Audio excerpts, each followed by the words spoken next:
Let me ask you this.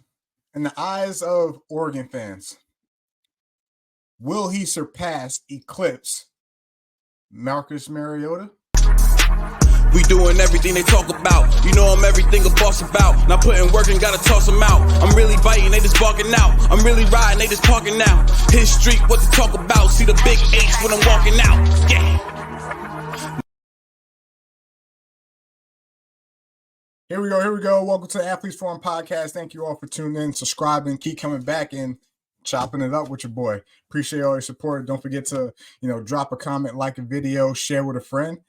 And here in the locker room, we talk ball. We talk ball. It's interactive, and drop a comment. Let me know what you guys' thoughts are. But a couple things I wanted to chat with you guys about. One of the main things that I wanted to dive into, especially as we continue down this road of this college football season, is I want to talk about a quarterback that is possibly maybe the best underdog we've seen in a while. Maybe some guy that maybe deserves a little bit more credit, but I kind of want to pick your brains and kind of get your thoughts. So let's talk about this man right here.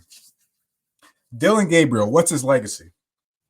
What's Dillon Gabriel's legacy? Obviously, it's a guy that has done a lot of great things. Played at a couple of different schools, but always seems to have some type of success, with his name and wherever he goes. In the eyes of, the Oregon fans, the Oregon faithful, the Ducks out there for the team out west, the fans that support Dillon Gabriel,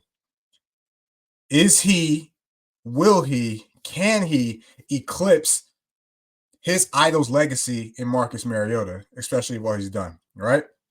Let's look at it from this perspective. 6-year seniors, played 6 years so far in college football. Shout out to the COVID rule. Shout out to a couple red shirts. But yeah, even when he was at UCF, he spent 3 seasons down there. Had a couple, really good years, and definitely put up some good numbers, so to say. And then after UCF, he ended up going to, Oklahoma. Was there for 2 years. This is after the Kyler Murrays and Caleb Williams had transferred. This is the new era of Oklahoma. So he went there for 2 years before eventually transferring to the school where his idol played, Marcus Mariota, in the Oregon Ducks. Right. So this guy has really gone through the ranks. He's proven at multiple different levels. And one thing we should keep an eye out when we're talking about Dillon Gabriel is this guy in his career has thrown for roughly over or close to 17,000 passing yards, 140 touchdowns to 30 interceptions. That's a 4-to-1 ratio. He's also rushed for another 30. This guy's put up some numbers. And when you look at his QBR, he's always been someone who's been getting better as he's got older and through the years.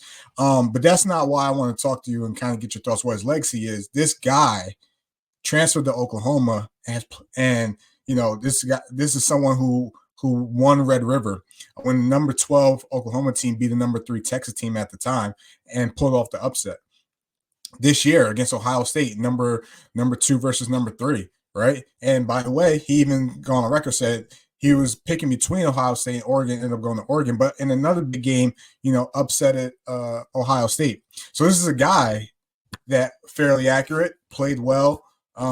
He's a baller and has played well in big games.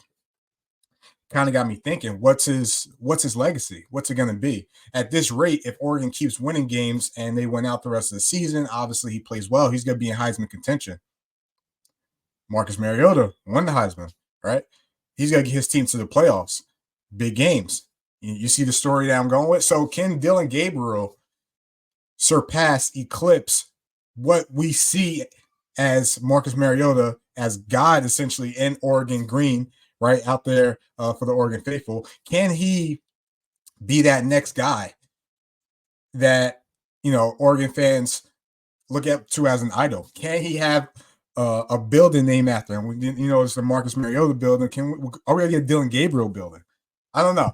But let me see what you guys think. Can he pull off what may see as unthinkable in terms of passing or being ahead of a guy like Marcus Mariota for the Oregon Duck faithful? We'll see. we'll see. I mean, when you look at a couple other things in terms of like his legacy, like, you know, he's someone that, you know, a little bit on the short side, but extremely accurate. He's a quick decision maker. He's a baller, plays well in big games. What's his legacy when it comes to the NFL? I don't know. A lot of people aren't really talking about him in that light yet, but, you know, we'll see what ultimately that comes down to. But this guy, Dillon Gabriel's having his best year yet in Oregon, right? 77 percentage completion, already 2,000 passing yards, 15 touchdowns, and 4 interceptions. What could we say?